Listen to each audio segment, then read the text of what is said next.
Ladies and gentlemen, everyone around and in between, it is Debate Sensei IPDA edition, where we talk about things relevant to competitive debate in the International Public Debate Association event. So I have with me Tim Seavey, my partner in crime.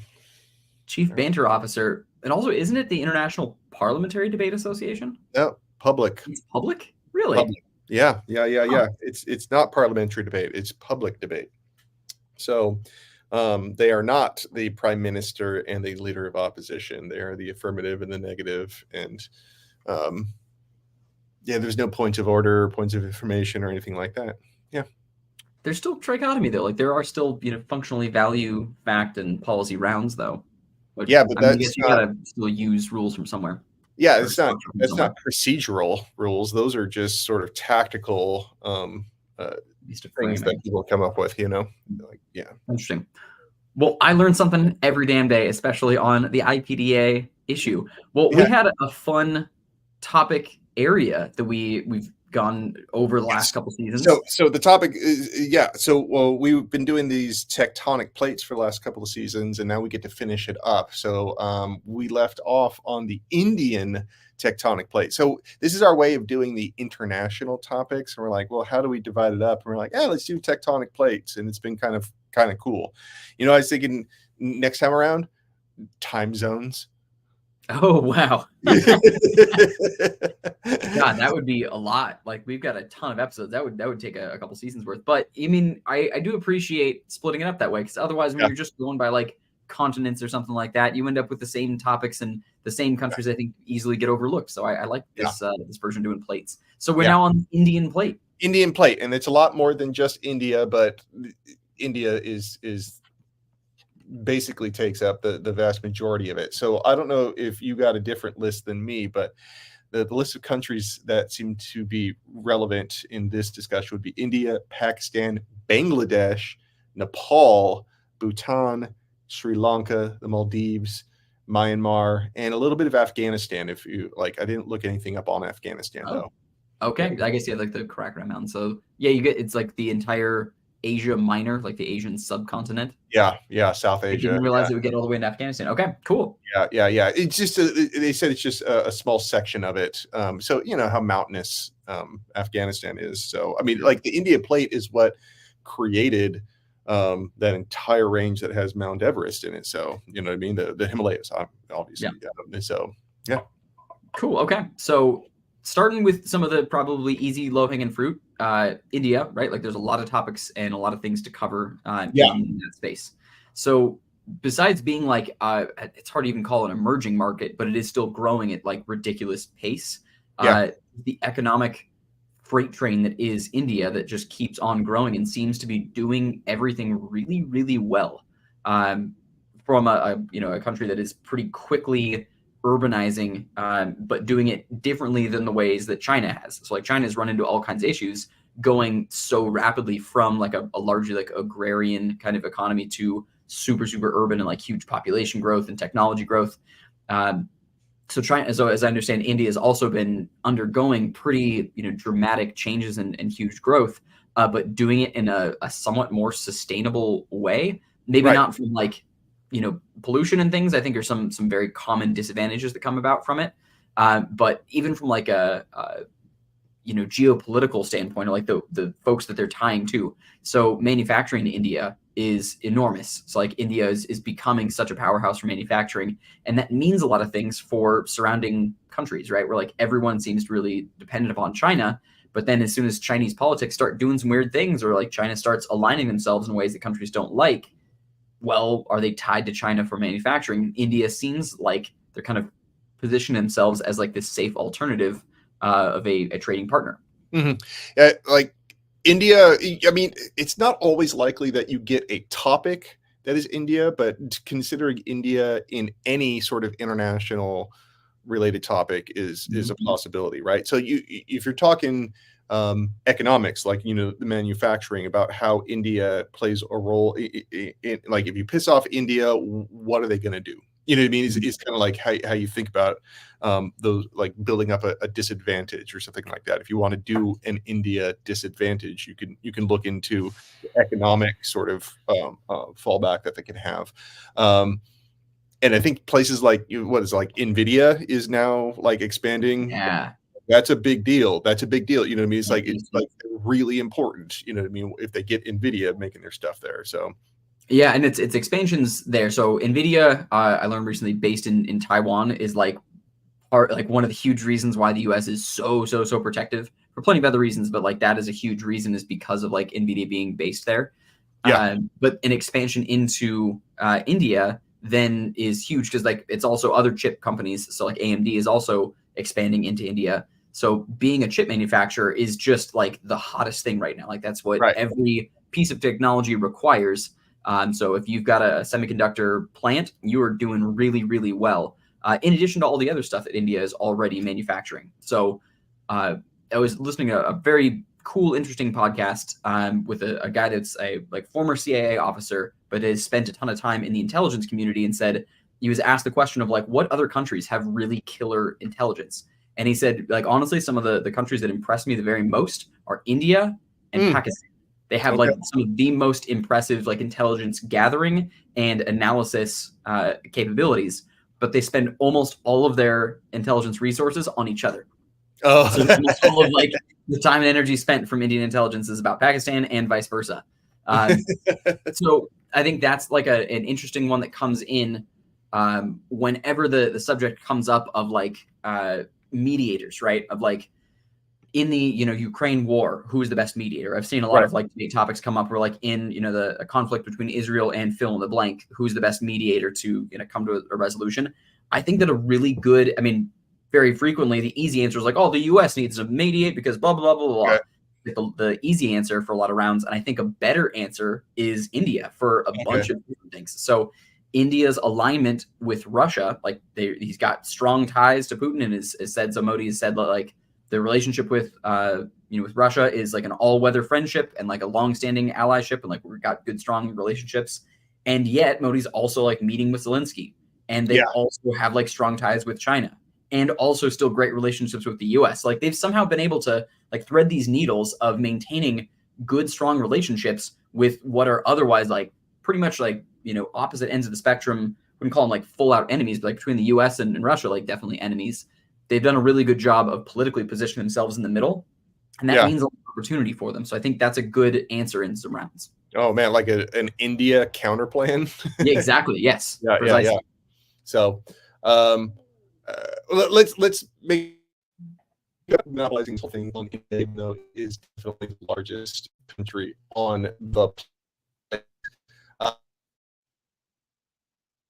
I just Bash. And like they just had a recent solution there, and they in so basically like people they called some Nobel laureate named Muhammad Yunus to like lead the country in interim country. Oh, it looks like my Wi-Fi is starting to go a little bit bad. So something about that transition period and what the future holds for Bangladesh and what that might mean, I think is something worth looking into as well. Yeah. The technical transition, right? So we've talked a lot about like manufacturing. I've mentioned a few of those things, but the difference of the switchover from manufacturing or like raw goods production and export and things, but then the transition towards more of like a tech focused economy seems to be a really popular trend, catching on and really growing. So like places like Oman that are historically like really oil rich, or really trying to transition quickly to be more like tech focused economies, because that's a more portable, at least at this moment in time, like more profitable, kind of production means. So I understand like Bangladesh is really growing in that space as well, of like taking over, at least from like an economic standpoint, to try and be a significantly greater tech hub. So less where like they still have, and I'm sure will continue to produce a lot of, I know like the textiles are like a big thing that comes through Bangladesh, or like processing of textiles, but I understand like tech is like a growing space there. So I wonder, not to bring it, every time back to India, but like if NVIDIA and other like chip manufacturing goes more to India, the para support jobs that come around that. Like anytime you've got a very complicated thing to manufacture, what are the constituent parts? I wonder if that ends up going to other kind of surrounding countries with close ties. I wonder if Bangladesh just gets maybe some overflow from that. Well, basically India surrounds Bangladesh. You know what I mean? And so there is tension there, and I think it's incredibly populated, if I'm remembering right, and so those sort of tensions I think are important to be aware of if you're talking about any sort of Southeast Asia or South Asia topic like this. The other country it borders is Myanmar. Now, Myanmar has been going through. Where was that? Oh no, it was Sri Lanka that I was reading about. I think. Yeah. Myanmar's also had a ton. So Myanmar. Myanmar is imprisoned and then house arrest and like back and forth. It was like it seemed like there was like, all right, we've got a strong coalition for the National League of Democracy Party. And like we're really moving in solid directions, but then as things kind of grew too much, there was another, not really fair to call it like a coup, but there was like more power used against leaders that really seemed to be like a major setback to what was otherwise a pretty, growing what seemed to be like peaceful future of what Myanmar's politics looked like. Yeah.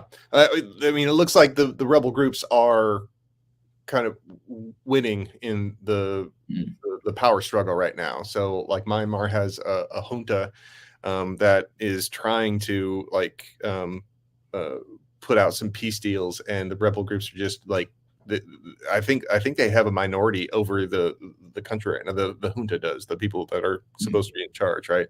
And the rebel groups are kind of like got 3/4 of the country under control, and like they're rejecting peace offers and things like that. So that sort of turmoil is largely overlooked for certain things, and for like we have Israel and Ukraine right now, kind of like taking the 1 and 2 spot right now as far as people's attention, but that's still an important one, and it gets overlooked when you have other really big conflicts happening.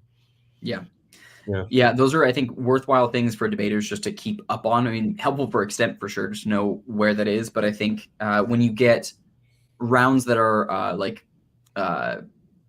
either analogies or that are, if you end up picking a topic in the topic strike that is more of like an interpretable, like a parable or something like that, or what's the word I'm looking for? Like an idiom.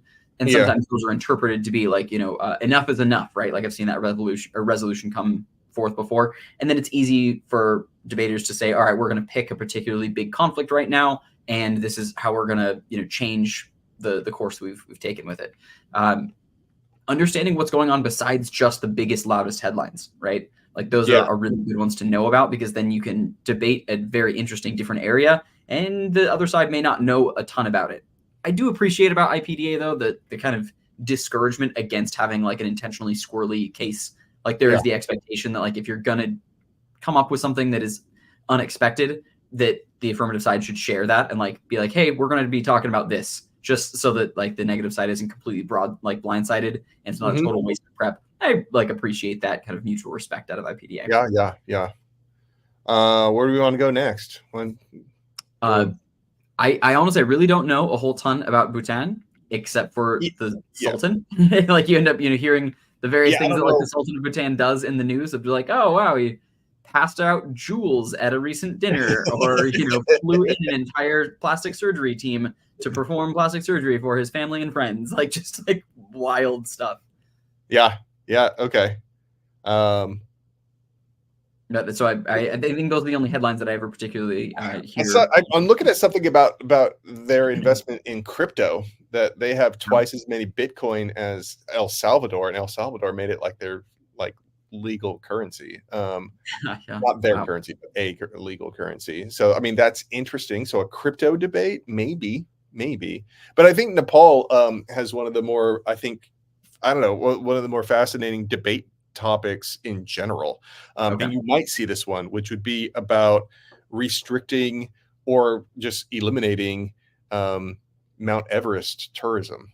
Yeah. So I suppose like that's the subject of like ecotourism, right? Where it's Yeah, like people are going for this particular natural phenomena, and my God, the like negative like fallout that comes from just all these tourists all over the world wanting to go climb Everest.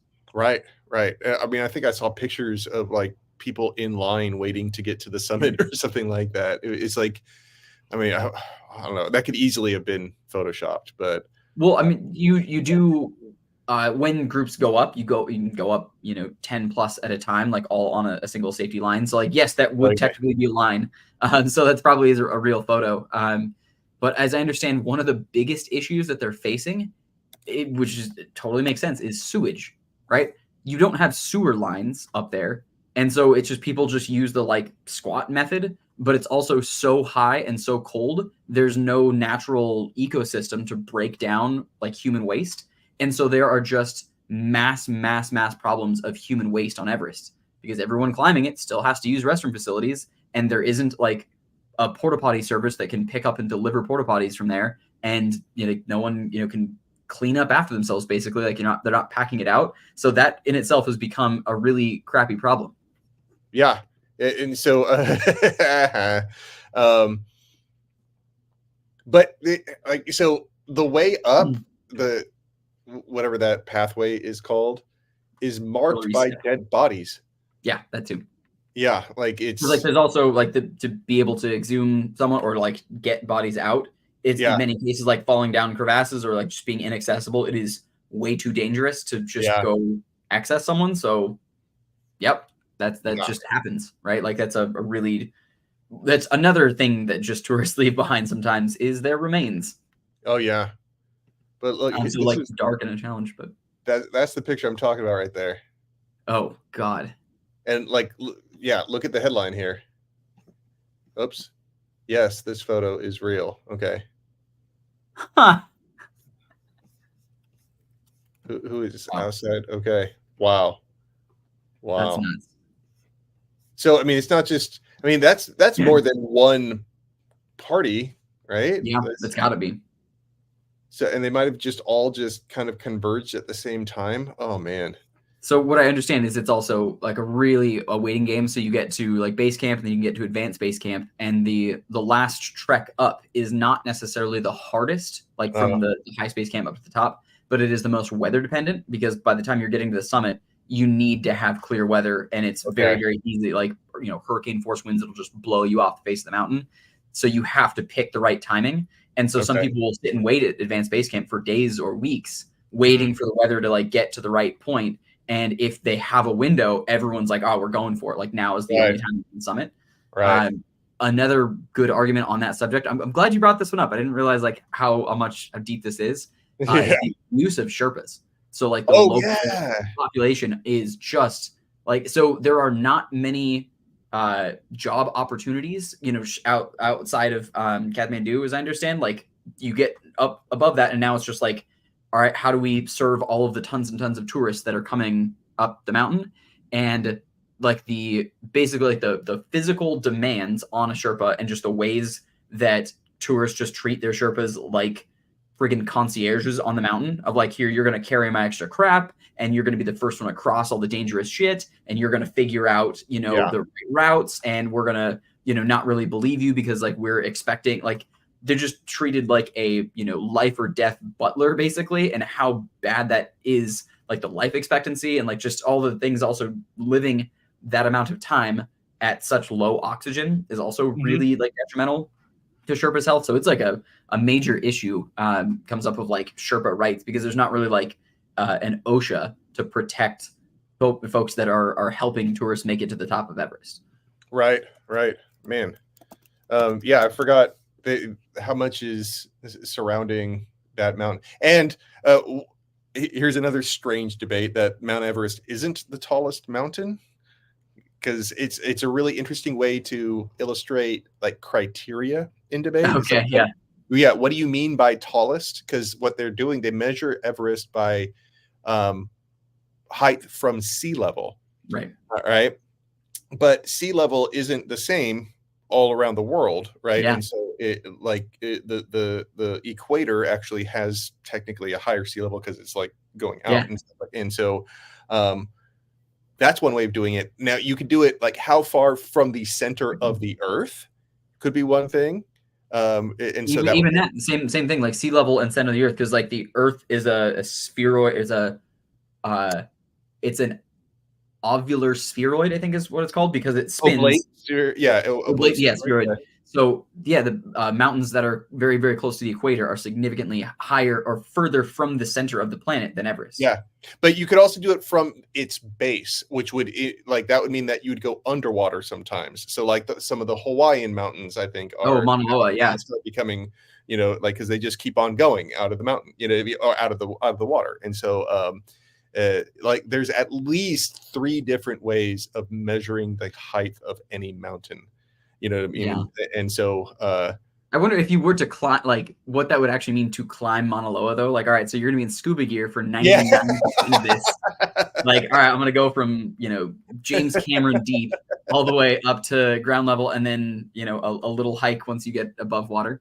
So like that one isn't likely to be an actual topic at a tournament, but I do think it is a really interesting illustration of different criteria. Even for a fact debate, you know what I mean? Like on a fact debate, it's like there's different ways of laying out criteria. And so that one is kind of just an interest because it's very visual, you know what I mean? Yeah. Like easy to understand, things like that. So you're thinking like it'd be a topic like this house believes you should always measure from the base? Yeah. Yes. Like I'm trying to figure out what topic that would come up. But yeah, could be one. Yeah. One direction you can go with it. We have to measure the yaw. Of course, yaw. All right. So Sri Lanka. Sri Lanka. All right. So like they've had a recent civil war not too long ago, not current, right? Yes, they've got, as of now, it's like they've recently had like presidential elections, right. And the president's facing a lot of issues. I mean, it's not an easy thing to manage, especially like when it's still a relatively new system to be leader. Yeah. This was actually only just a few days ago that it looks like everything's coming into place. As I understand it, also it's a place. So, this is a really good topic or a good subject to know for the whole kind of sub-Asian continent. Natural disasters. So natural disasters that tend to hit island nations tend to hit way harder. So like when there are major earthquakes and things, those that are the lowest to like closest to sea level or like island nations tend to be impacted the most, or like rising sea levels. So you've got good examples. These are always, I think, worthwhile. So my coaches would always tell me to like keep an eye on some of the lowest elevation countries as they're important illustrations of, or they're important like link stories in global warming or in like climate change, like larger economic or larger environmental debates. So I think like Malta is a common example of like how many people have been displaced in Malta because of rising sea levels. You now have like a tangible thing where most environmental rounds just end up coming down to a lot of like theoretically like, well, by 2030, this could be, or that could be. And like, it's hard to say like, well, these number of hurricanes, like the increase in hurricanes is because of XYZ things. Sometimes it's harder to pin those things down as direct evidence, but sea level is a very clear, very visual thing of like, the sea level is high enough on these states that they can no longer exist, right? So like these people have been displaced. So I know when there are like natural disasters and things in Sri Lanka, they seem to get hit some of the hardest. So like when the tsunami hit, like they were one of the places that needed, they were kind of at the most need. So I think those are important areas to, highlight in environmental rounds. Yeah. I mean, because the like sort of economic relationship, like one of the other only like economic things I was looking at was like fishing rights with India. They have a little bit of friction there, but other than that, I'm like, Sri Lanka is, I wasn't seeing a whole lot as far as, setting off flags for a debate or, like honing in on that. But so that's a good one. The climate aspect of it. I think that there is a really interesting, I did come across one article about a human rights law that was passed. They call it the ICCPR, which is the International Covenant on Civil and Political Rights. So this is modeled after some international human rights treaty. All right. So, and everyone's kind of like, oh, this will be great. I guess the way that they're using it is to prosecute people that are saying anti-Buddhist things. You know what I mean? Okay. And so now that's like a great example of like good intentions gone wrong, right? It's supposed to be, it's like, oh, okay, cool. We're doing this to like respect human beings and stuff like that. It's like, yeah, well, some deserve a little bit more respect than others. So, and so don't be talking about, and so like it's being, and I don't know. I think those things, having illustrations like that is sometimes helpful when you're coming, especially when you're having discussions about policies that sound just on face like good ideas, and they may be good ideas on paper, but you can argue that the way that people will apply these things will be for their own sort of, personal power reasons. You know what I mean? So even if you write it this way, it's going to be, end up bad. And I don't know, it helps me kind of find areas to take ground when you don't see it on, in writing. It's like, hey, we should pass this human rights law. And you're like, no, we shouldn't. You're like, okay. Like, I don't want to sound like that. I don't feel like that, you know what I mean? But at the same time, like, we got to remember that the people that are enforcing these laws are humans. Mm-hmm. Are they going to enforce them well? Yeah. You just reminded me actually of another policy that's relevant. So back up to Myanmar, the Mekong River. So just saw fascinating stuff about that. So that single river flows through, I think, like 5 or 6 countries. So it's like China, Myanmar, Thailand, Laos. It's like it's an enormous river, and it feeds, I believe the stat was it feeds more people than any river in the world. So there's more reliance on that single river. The problem is it is also becoming one of the most polluted rivers on Earth. Okay. There's just so many people that live along it and then rely on the fish in it and basically everything from it for subsistence. But it also, because it's flowing through so many countries, and every one of those countries has different policies surrounding it. It's like no one owns it, no one controls this thing. And so whoever pollutes, like, yeah, well, it could have been them, could have been them, could have been them. So they can trace various points, like various, countries were like, yeah, this single inlet to the Mekong is where a huge amount of trash comes from.